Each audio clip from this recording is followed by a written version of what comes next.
Bonjour et bienvenue chez Ma Solution Crédit pour notre baromètre des taux du mois de mai. Le mois dernier, nous vous avions parlé d'un coup de froid sur les crédits avec une baisse brutale des taux. Bonne nouvelle, ça ne remonte pas au mois de mai, un petit peu comme les températures d'ailleurs, mais ça c'est tout de suite beaucoup moins agréable comme nouvelle.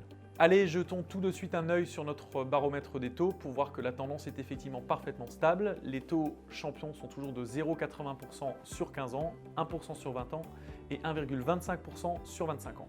Ces taux sont tellement bas que je ne sais plus comment les qualifier. Je ne vais donc pas être très original en vous parlant de taux exceptionnels, de taux historiques. En tout état de cause, peu importe le qualificatif, il faut avoir à l'esprit que les conditions auxquelles on emprunte actuellement sont tout simplement extraordinaires et que c'est une aubaine réellement historique pour les acheteurs. Il existe d'ailleurs un indicateur pour mesurer de façon précise le bénéfice des taux bas pour les acheteurs.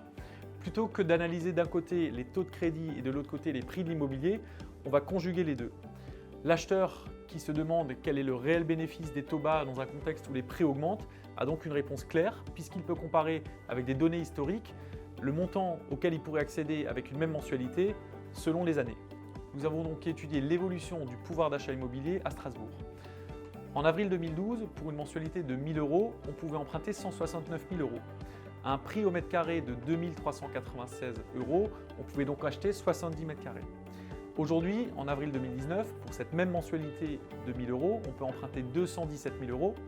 Le prix au mètre carré actuellement est de 2 631 €, ce qui amène à 83 mètres carrés de surface achetable. Entre 2012 et 2019, les taux ont donc nettement baissé, mais les prix ont augmenté.